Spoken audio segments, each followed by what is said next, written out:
Wana, saya ada satu request je Wana. Ya, saya. Request apa tu Ustaz? Takut tak saya minta request? Takut. Rasa nervous. Request apa tu Ustaz? I just want to hear you say a few words like Aurora did in Malay. Tidak mahu sentuh saya? Adakah ayah jijik sama saya?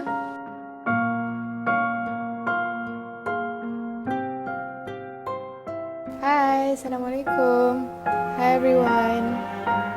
Hai semua, thank you for joining. Okay, kejap lagi kita akan ada Ustaz Mizi yang akan join kita untuk ask a few questions about ada apa dengan dosa, isu-isu kat dalam ada apa dengan dosa. And for the viewers yang watching this, stay sampai ujung, okay? Because kat ujung nanti kita ada Q&A session. So korang boleh tanya apa-apa korang nak, whether it's relating ke atau tak relating filem ada apa dengan dosa ni, okay? I'm adding him right now. Assalamualaikum. Hai Ustaz. Salam. Apa khabar Wana? Baik, Alhamdulillah. How are you? Baik, Alhamdulillah. Selamat Hari Raya. Alhamdulillah. Selamat Hari Raya if it's not too late. Okay, Ustaz. Thank you for joining me today.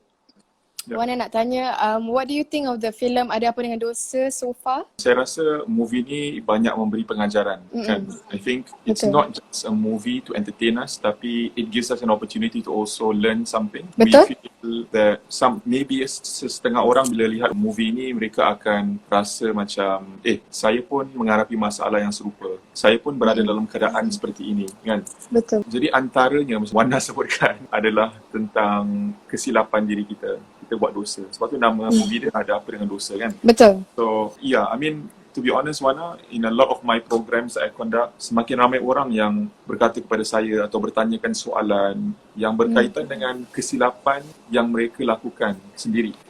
Yang the biggest challenge is really not to forgive other people, but to forgive themselves. Mereka menghadapi kesukaran untuk memaafkan diri mereka setelah mana mereka melakukan kesilapan. Jadi, I think it's something that maybe all of us could relate to at some level lah kan, at some level.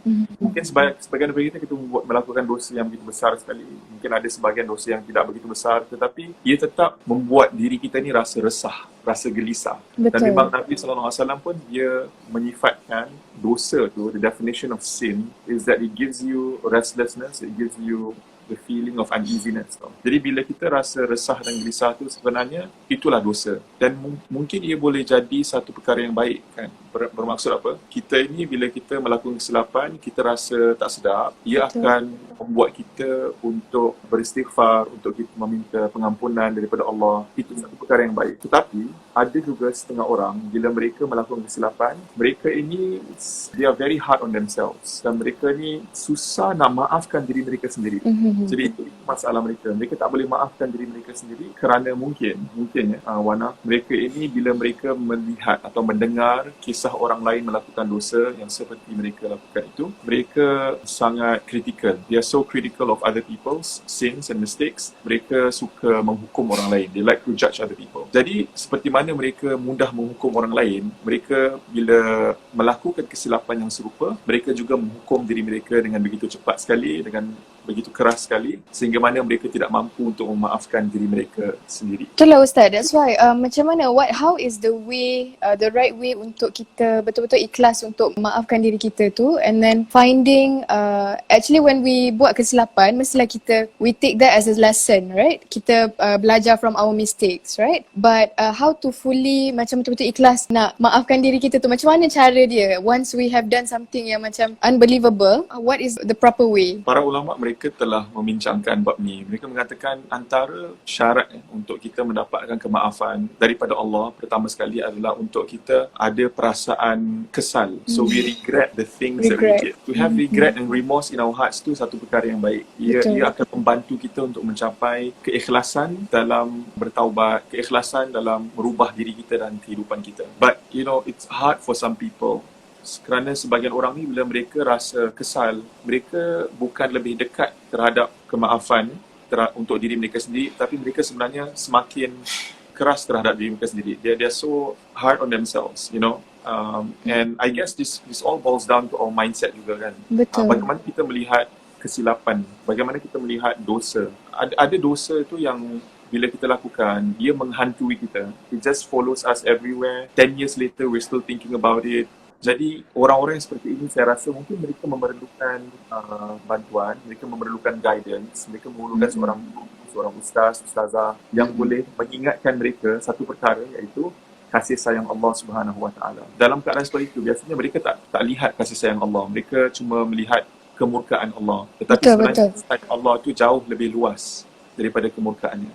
And then ada setengah orang juga Ustaz, dia nak share tapi dia takut macam being judged, right? Dia takut macam orang akan judge dia for the mistake yang dia buat, especially kalau kita nak minta nasihat daripada macam ustaz sendiri ke atau ustazah, kita nak share tu kita rasa macam segan, you know, because kita tak tahu macam mana orang akan react to us. Sebab tu dalam kita nak memilih seseorang yang kita nak ceritakan, nak minta bantuan ni, kita kena pilih dengan baik lah. Of course, kita kalau salah pilih kawan, salah pilih orang, pastinya bila kita nak minta bantuan mereka atau nasihat mereka, instead of getting help kan, mereka sebenarnya membuat kita rasa lebih teruk daripada sebelum ini kan.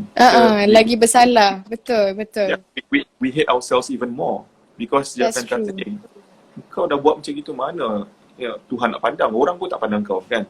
So they'll say very hurtful things and then Betul. eventually kita berputus asa. Ya, Allah sebutkan la taqnatu min rahmatillah, janganlah berputus asa daripada mengharapkan rahmat Tuhan.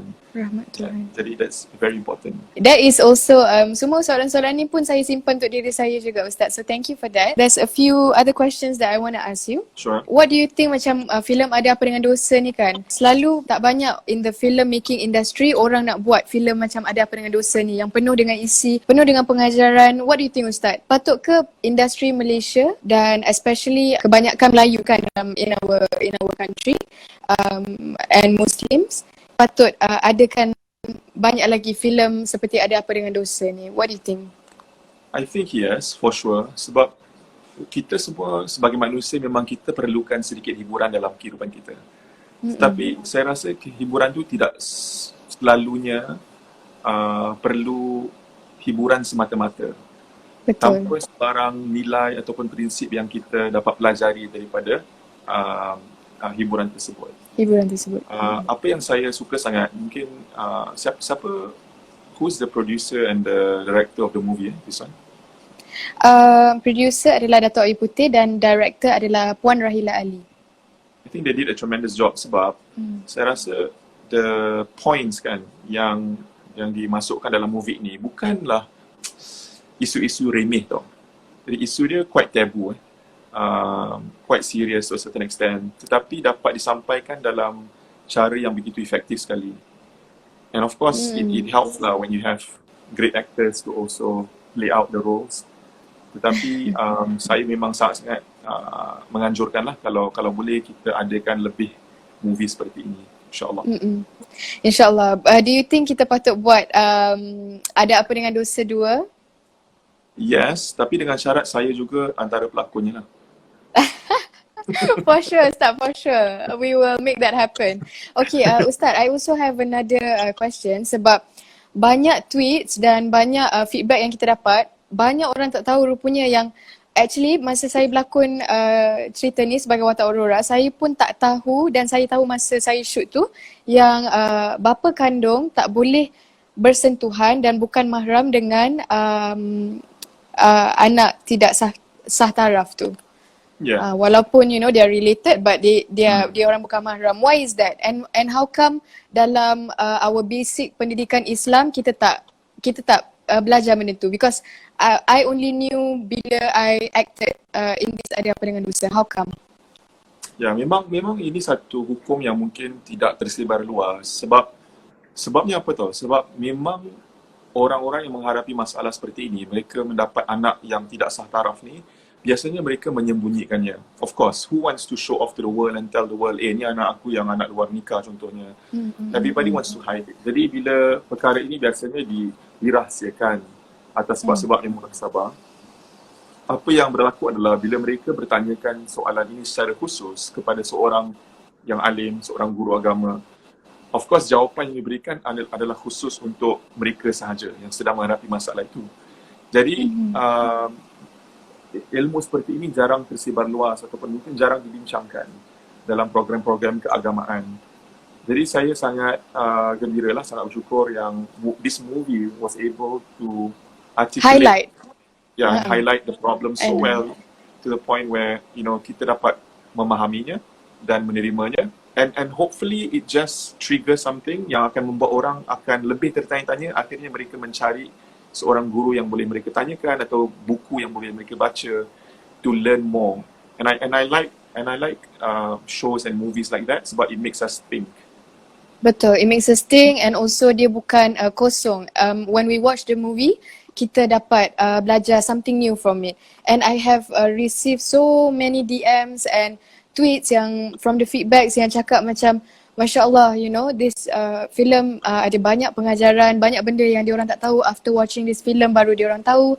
Alhamdulillah sangat Ustaz, because Ada Apa Dengan Dosa is actually kind of a soft dakwah juga for us all. And I'm so happy that kita dapat sampaikan message tu kepada penonton-penonton kat luar sana. Yeah. So yang bab anak tak sah taraf ni, yes. So dia macam gini, kalau secara hukumnya secara umum, I think di Malaysia juga sebenarnya saya lihat banyak perbincangan dalam jawatan kuasa fatwa di negeri-negeri seluruh Malaysia. Berbincang tentang anak tak sah taraf ni. Jadi secara dasarnya hukum ni, anak itu tidak sah taraf dan dikira sebagai bukan mahram kalau anak-anak perempuan seperti Aurora punya role tu dengan bapanya, sebab they are biologically connected kan. Betul. That is the biological father. Tetapi from a legal Islamic perspective, that is not the father. Kerana mereka belum lagi bernikah tetapi dah conceive the child. Jadi sebab itulah hukumnya berbeza.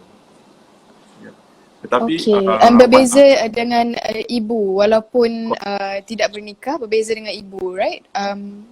Okay, faham. Tapi Wana, I mean, another thing that I just want to add here is that sekiranya mereka membuat keputusan untuk bernikah, apakah hubungan ayah ni dengan anak ni, anak tak sah taraf ni, mereka boleh hidup bersama.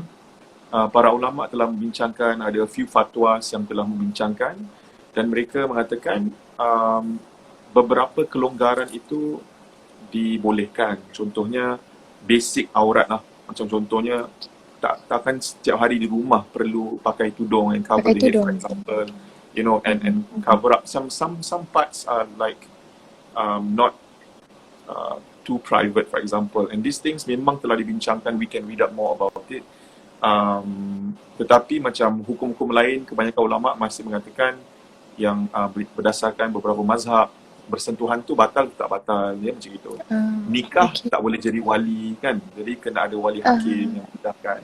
So some of those rulings kita boleh baca dan memahami dengan lebih lanjut, insyaAllah. Oh, okay. Saya baru tahu semua ni, Ustaz. Thank you for sharing with us. Also, Ustaz, what do you think of masyarakat kat luar sana?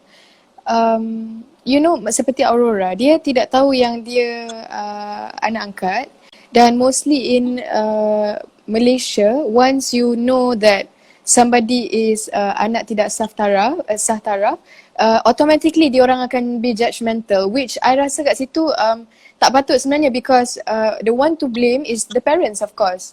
Who is there to blame? Takkan kita nak blame anak tu for being anak tidak sah taraf. So what can you comment about this judgmental mentality dalam masyarakat kita?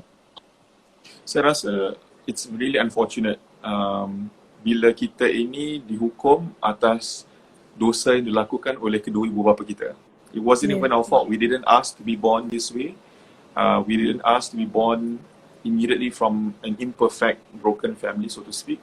Tetapi itulah keadaan dan nasib mereka. Saya rasa kita haruslah lebih bersimpati terhadap teman-teman, kawan-kawan kita yang mungkin mereka ini dapat tahu yang mereka sebenarnya anak tidak sah taraf. Ya, saya pernah, Wana, saya ni di Singapura, saya seorang kadi. Jadi saya menikahkan pasangan di Singapura ini.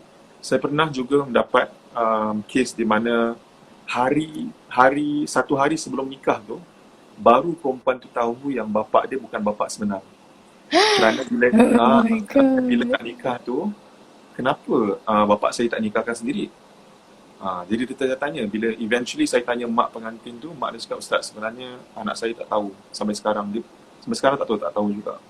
So it was drama lah sebab Heartbreaking, of course. yes, I mean I remember the scene when you found out in that movie and how you acted that part out was very apt and accurate sebab it's such huge news and for you to get it one day sebelum hari nikah you, it's tough lah. It's heartbreaking, Betul. mixed emotions and feelings. Yeah. I cannot imagine what is going through her mind kan. Lagipun dia nak nikah, you know, it's a big day for her and I cannot imagine macam mana dia nak counter benda tu kan. For her whole life, she didn't you know, see it coming and then secara tiba-tiba before her big day yang supposedly, you know, hari yang paling gembira untuk dia find out benda tu. So unfortunate. Maybe that could be the next storyline for Ada Apa Dengan Dosa. Ada apa dengan dosa? Betul lah, kita patut insert kan. Okay. Okay, Ustaz. I think I dah tanya the questions that I want to ask. Oh, what do you think about penerimaan, although there's a lot of feedbacks yang bagus, what do you think about as a whole penerimaan filem ini to our masyarakat? Do you think a lot of people macam can relate atau terkesan dengan you know, because I have read a lot of tweets juga yang dikata macam saya seperti boleh berkait dengan Ada Apa Dengan Dosa ni, tapi dia orang tak bagi tahu. Saya suka bila membaca tweets dan komen seperti itu sebab itu membuktikan apa yang disampaikan, message yang disampaikan dalam movie ini, dia bukan, it's not fiction, you know, it's not made up completely because it's so real kan. Memang dia berlaku dalam kehidupan banyak orang. Dan of course we do not want to hear more sad stories di mana bila orang tu dia dapat tahu, dia beritahu kepada orang menghukum dia. Kita juga tidak mahu orang yang melakukan kesilapan ni mereka tidak boleh memaafkan diri mereka sehingga mana ia merosakkan hubungan mereka dengan pasangan mereka yang sekarang ni atau merosakkan hubungan mereka dengan orang lain kan. Dalam movie tu kita dapat lihat beberapa orang yang mereka melakukan dosa kemudian mereka begitu lama sekali macam tak properly move on from their mistakes, dan saya rasa movie ni pun menunjukkan there can be a good ending, you know. Walaupun kita telah melakukan kesilapan, kita ingat yang Allah pernah bersabda berfirman dalam satu hadis qudsi mengatakan walaupun dosa kamu setinggi langit pun, tapi kalau engkau datang kepadaku untuk meminta maaf, maka aku akan memaafkan. Itu rahmat Allah, itu kasih sayang Allah. Allah sayang kita lebih daripada apa yang kita jangkakan.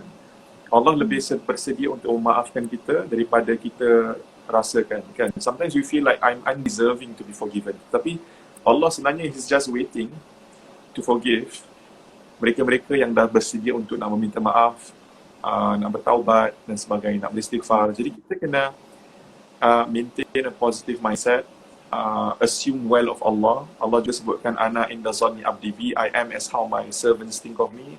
Aku adalah seperti mana hamba-Ku bersangka terhadapku. Jadi kita sangka yang baik terhadap Allah. Kan dalam movie tu kan ada apa? Husnuzan, saya ingat. Husnuzan, betul. So husnuzan ni penting. We need to assume well of Allah Subhanahu Wa Taala. Jadi kita pun rasa tenang. Kita lebih terkesan dengan kasih sayang Allah. Allah punya kesediaan Allah untuk His forgiving nature. Jadi kalau kita ingat ni semua, insya-Allah hidup kita akan lebih tenang, akan lebih bahagia dan kita nak beribadah pun senang, hubungan kita dengan orang lain pun tidak akan terkacau insya-Allah. So I think that's really some of the wonderful messages that I got from the movie lah. Alhamdulillah. Alhamdulillah. Thank you Ustaz for sharing that because I know even for myself and a lot of people out there, like my friends, they share a lot with me. Sometimes I think a lot of people boleh relate juga bila kita melakukan satu kesilapan, satu dosa besar, kita rasa macam malu sangat. We nak face God, you know, face Allah and ask for forgiveness. That exists kan Ustaz kan? A lot of people rasa macam tu, you know, rasa macam I'm so I feel so small untuk meminta maaf, macam aku malu sebenarnya. Macam mana but Ustaz? so kita mungkin it's normal lah sebagai seorang manusia untuk kita malu dengan dosa dan kesilapan. Saya rasa itu satu petanda yang baik. You know, it was said in a hadith that the worst human beings are the ones yang buat dosa kemudian mereka beritahu orang atau mereka tayangkan kepada orang. So bagus kalau kita ada perasaan malu tu. Malu tu tanda keimanan lah kan. Jadi kalau kita ada sifat malu tu tanda keimanan, kita ada iman dalam hati kita. Jadi kita gunakan perasaan malu tu dengan baik, meaning to push us to become better versions of ourselves, supaya kita ni mampu merubah diri kita, kepribadian kita, akhlak kita, our choices in life, pilihan-pilihan yang kita buat dalam kehidupan. Dan kita mudah-mudahan ia akan mendorong kita untuk menjadi seorang manusia lebih baik, insyaAllah. InsyaAllah, amin. Okay. So Wana, what's Yes, next for you? What are you busy What's with now? next for me? Sebenarnya Wana ada projek juga yang tertangguh Ustaz. Tapi itulah kita nak kena tunggu sampai kita boleh shoot. Lagipun saya kena rentas negeri. So that is kind of a problem for me juga. But hopefully everything will be settled soon by the end of June ni. Macam Ustaz pula, you are an author slash mengajar juga kan Ustaz? Yeah, I speak a lot. I do a lot of events. I think last year, I've been doing programs dekat KL since 2017. Tetapi sebenarnya last year yang paling, I think the most successful lah. We did a couple of big events, alhamdulillah. I feel so loved whenever I go to Malaysia. Banyak yang menghadiri program-program saya. At the moment tak boleh buat program, banyak yang support melalui pembelian buku-buku saya, alhamdulillah. Just a few days ago I posted about how my books were all in the top 3. The top 3 books are all mine. So alhamdulillah, I'm so Congratulations Ustaz. I'm happy for you. Yeah, and I'm happy for you because your movie is now number 1. So congrats as well. Thank you so much Ustaz. But Ustaz rasa macam sedih tak? Because this year I'm sure, because last year 2019 it was doing so well and you know everybody is aware of your talks. You buat event kat sini, but this year I'm sure people are looking forward. But then tu lah tak boleh pula. Ni kan mesti Ustaz rasa a bit down. Saya rasa semuanya ada hikmah. Setiap apa yang berlaku ni mesti ada hikmah. There's always a wisdom behind it. Dan mungkin kalau kita sabar dan kita cuba reflect. Husnuzon. Yeah, and we think of what else can we do. So for example, Wana, since I could not do any of my events anymore, I've been doing a lot of online content, webinars, online coaching dan sebagainya. And I'm happy doing all of those things. Of course dah tak sabar nak travel again lah. But we try to do our best with whatever resources yang kita ada. Dan kita berdoa mudah-mudahan akan kembali seperti biasa yang sebelum ini, yang sebelum ni, insyaAllah. Thank you Ustaz for your time. Okay, so tadi we agreed, saya pun cakap kat followers yang for those yang nak tanya Ustaz soalan, so you guys boleh tanya soalan-soalan yang korang nak tanya Ustaz. Wana, maybe while waiting for the questions, you nak share dengan orang how they can access the movie? Oh yes, and then the purchase boleh, you guys boleh buat through WhatsApp sebenarnya. So you just go to the saluran 480, choose the film yang you nak, ada apa dengan dosa, and purchase. Dia akan tunjuk cara-cara macam nak purchase kat situ. Actually, Ustaz, it's much more cheaper kan? Macam satu tiket untuk satu orang, kalau pergi ke Pawagam, RM15 dah. Tapi kalau you purchase kat rumah melalui Astro First, satu family you boleh tengok. Betul tak? Save a lot sebenarnya. Ustaz, there's also one more question. Ustaz, is it wrong if we share what happened in our life? Some say we buka aib, tapi no, at orang yang share tu untuk help others. I faham apa yang dia cuba cakap. Dia nak seek for help kan, tapi dia kata itu membuka aib dia juga. So macam mana tu Ustaz? Saya faham. Jadi sebab tu kalau kita nak minta bantuan, kita kena faham. Memang dalam agama ni it's unlike other religions kan. If you know what I mean, Wana.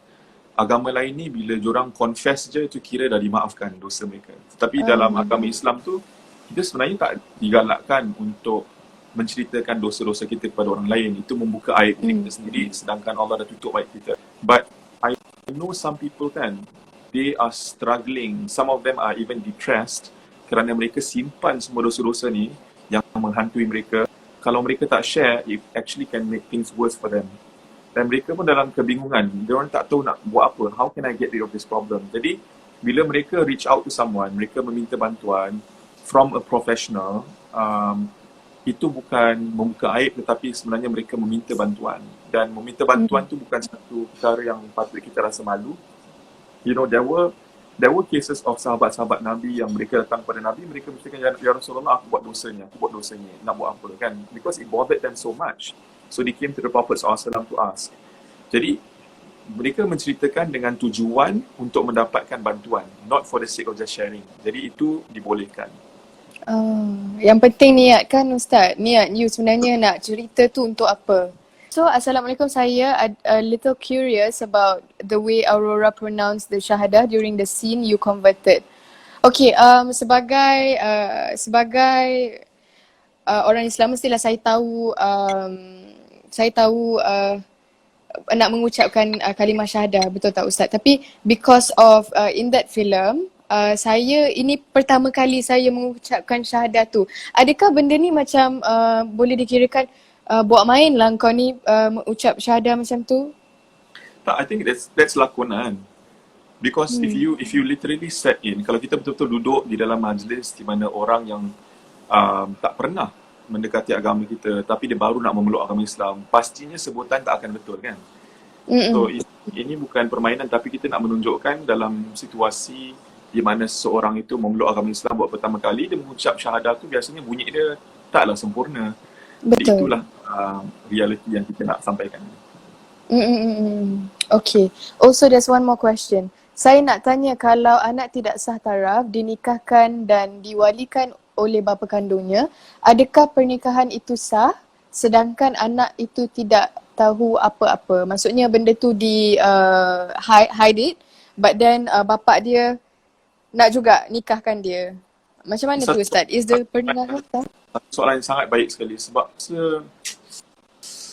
it's sad to say, tapi saya rasa dah pernah banyak berlaku. And the problem is mereka nak tutup malu tu sampai all the way, sampai hari nikah pun mereka tak mampu nak just tell the truth and say that ini bukan anak sah, jadi aku tak boleh nikahkan. Jadi diorang nak tutup malu tu sehingga mana mereka terpaksa menanggung dosa yang sangat besar. Because can you imagine Wana, macam you don't tell your daughter that you bukan seorang bapa yang sah, you nikahkan dia. Anak you tu, hubungan dia dengan suami dia, semuanya tidak halal. So it's as if mereka ini berdosa lah semuanya. Dan kemudian anak yang mereka dapat berhasil dari perkahwinan tu pun dikira sebagai anak tidak sah taraf. Kan? And there's so much complication from there. Jadi sebaiknya seorang bapa tu dia kena berterus terang. Yang insya-Allah dosa tu tidak akan ditanggung oleh anak perempuan tu kerana dia tak tahu. You cannot be faulted for something that you didn't know. Kan? Tetapi dosa yang harus ditanggung itu adalah kedua ibu bapa yang merahsiakan. Jadi saya rasa itu terlalu berat. So it's might as well kita terus berterus terang, memberitahu mereka, jadi kita dapat mengelakkan dosa yang lebih banyak lagi. Tapi kan Ustaz, macam mana, adakah, okay, for example, saya ni anak tidak sah taraf, and then bapa saya menjadi wali, tapi saya tak tahu apa-apa dan sampai kesudah bapa saya tu tak bagi tahu kami. Okay, dan dalam my mindset, I rasa macam semua dah halal dengan my husband. So macam mana dosa tu it goes two ways, for me and also for my dad juga ke macam mana? You tidak boleh disalahkan kerana you tak tahu. Yang hanya disalahkan dan harus menanggung dosa segala-galanya adalah bapa yang merahsiakan itu. Ataupun kalau ibu dia pun sama-sama, ibu dia sekalipun akan terpaksa menanggung dosa itu. Dan sangat berat dosa ini, kalau boleh kita mengelakkanlah dengan kita berterus terang. Perlu ke seorang keluarga angkat perlu memberitahu anak angkat mereka bila masa yang sesuai? Adakah jatuh dosa merahsiakan? Maybe this is the dilemma that all adoptive parents have. Sebagai seorang bapa angkat, ibu angkat, ini satu dilema yang selalu mereka hadapi. I think just like in the movie pun kan, the couple they were arguing in terms of Betul. nak beritahu bila dan sebagainya, because memang susah. Kita dah jaga daripada kecil. Dia dah anggap kita sebagai ibu dan ayah kita. When is the best time? When they're 12, are they ready? When they're 18, 18 tahun ke, 21 tahun ke? Tetapi saya rasa kalau kita meletakkan diri kita dalam situasi anak angkat itu, pastinya kita ingin tahu apakah yang hak, apa yang sebenar, kan? We all would love to know. Jadi waktu tu bila nak beritahu tu, wallahu a'lam. Mungkin kita lebih maklum dengan keadaannya, tetapi saya rasa adalah lebih baik untuk kita memberitahu, sebab nanti ada banyak perkara-perkara berkaitan hukum. Even if anak tu anak lelaki, so tak ada wali nikah dan sebagainya, not an issue. Tetapi nanti urusan inheritance apa? Inheritance adalah Harta warisan. harta warisan. Yes. Harta warisan setelah seorang meninggal dunia, dia akan terbayang, kenapa aku tak dapat mengikut hukum faraid contohnya. Jadi itu akan membingungkan juga. Jadi kita lebih baik kita berterus terang, kita beritahu, ni anak angkat, awak ni anak angkat sebenarnya. Jadi tidak faraid awak dapat mengikut. Mungkin apa yang mereka boleh lakukan adalah untuk menulis wasiat. Wasiat. Bolehkan, sebab this child is an outsider, jadi dia boleh tulis wasiat. Kita tak boleh tulis wasiat kepada orang yang immediate family members yang akan menerima faraid. Kita hanya boleh tulis wasiat kepada orang yang tidak berhak menerima bahagian faraid. Jadi anak angkat memang tak berhak menerima, jadi kita boleh tulis wasiat untuk dia. Okay. Tapi adakah jatuh dosa merahsiakan? Meaning just that itself, merahsiakan anak angkat tu is adopted. What a tough question. Kan? I think it is more of an ethical rather than a ruling tau. Okay. Dia bukan hukum salah ke tak salah, tetapi dari segi ethics tu kita rasa macam adakah ini satu perkara yang baik? Adakah ini satu perkara yang sepatutnya berlaku? What is the right thing to do lah? I think that's more of the question. Okay, faham? Okay, bagaimana saya nak menjadi seperti Yusuf Lee yang sanggup menerima sejarah hitam isteri saya? Saya manusia biasa, pasti akan kecil hati. So, saya ni melihat, biasa soalan yang popular Wana, yang orang suka tanya saya adalah, Ustaz, bila saya nak kahwin nanti, adakah wajib untuk saya menceritakan sejarah hidup saya kepada pasangan hidup saya? It's a very popular question I get. Kan? Dia dah banyak buat kesilapan waktu muda dia, kemudian sekarang dah nak bernikah, dah nak berkahwin. Dia tanya, Ustaz, kena ke saya ceritakan semua dosa-dosa yang saya pernah buat dulu, kesilapan-kesilapan kan, waktu silam dulu, kena cerita ke boleh saya rahsiakan? Jawapannya adalah awak tidak wajib untuk menceritakan, kan? Awak tidak wajib untuk menceritakan, sebab sekali lagi kita pergi kepada prinsip dosa kita yang telah ditutup aibnya, kita tidak perlu membukanya. Kecuali mana isu-isu yang macam boleh affect your partner. Contohlah, kalau kita ada sejenis penyakit yang boleh dijangkiti, kan? Kita ni, doktor pernah beritahu yang kita tidak boleh hamil. Kita dah tahu sebelum menikah, kita kena beritahu pasangan kita. Cases like that lah. So, benda yang macam boleh Effect marriage tu? correct. Kita kena beritahu. Tapi kalau macam we did something wrong a long time ago, we have not done it again for a long time, we don't have to share. Tetapi bila kita nak share tu, saya tahu kerana just like the Fasha Sanda punya character tu, it bothered her so much kan. She couldn't sleep, she was struggling dan sebagainya. Because some people memang itulah keadaan mereka. Mereka sangat terkesan dengan dosa yang mereka lakukan waktu dulu. Jadi they really have to share. Kalau tak share tu, they could lose their peace, they could lose their sanity. Jadi mereka perlu kongsikan kepada pasangan hidup mereka. Now, soalannya adalah bagaimana saya boleh menjadi seorang yang mungkin boleh menerima kesilapan pasangan saya yang lalu. Jawapannya adalah bila kita berkahwin dengan dia, kita terima dia seadanya dan kita minta dia terima kita seadanya. Dia pernah melakukan kesilapan, kita pernah melakukan kesilapan. cuma kesilapan kita berbeza. Ya. Dan apabila kita inginkan kemaafan Allah Subhanahu Wa Taala, kita kena cepat dan mudah memaafkan orang lain. Itulah antara nilai-nilai yang harus kita pegang. Kan, if you want to be forgiven, try to forgive others easily, and insyaAllah, Allah would also forgive you easily, insyaAllah. Because kita semua memerlukan kasih sayang Allah. We need His mercy, we need His forgiveness. Jadi kita cubalah untuk mudah memaafkan orang, insyaAllah. InsyaAllah. That is a note for myself too. Sebab kadang-kadang saya ni menyimpan juga Ustaz. Jangan simpan, nasihat tu. Itulah. Okay, hi Wana, a question. Kan parents Wana both Muslim, so by right Aurora tu born Muslim lah kan? Or am I wrong? Because dalam filem Ada Apa Dengan Dosa tu dia convert to Islam, right? But isn't she already Muslim? Yep, Because ibu bapa But dia Muslim. she was raised by a non-Muslim family. She was raised by a non-Muslim family, and therefore she never knew Islam. Zero. Dalam satu hadis Nabi katakan, kullu mauludin yuladu alal fitrah. Setiap anak yang dilahirkan tu dilahirkan dalam keadaan fitrah. Fitrah ni maknanya suci. Fa abawahu yahawidanihi aw yumajjisanihi. Nabi kata kedua ibu bapa itulah yang menyahudikan mereka atau menasranikan mereka atau menjadikan mereka penyembah api dan sebagainya. So meaning what? Every child born kan, dia like a blank canvas or a blank piece of paper yang ibu bapa yang akan draw out how Warnakan. tetapi kita juga boleh kembalikan anak yang dilahirkan dalam keadaan itu fitrahnya suci tetapi dibesarkan dalam suasana yang bukan Islam. Kalau mereka nak kembali, mereka seharusnya of course mengucaplah 2 kalimah syahadah, kerana daripada kecil lagi tak pernah tahu pun Islam. Betul, dia pun tak tahu kewujudan Islam tu. Dan dia tak practice her whole life. So that makes her a kind of a non-Muslim lah. Kat sini, Ustaz pun bingung nak jawab apa tu, challenging. Aduh, okay.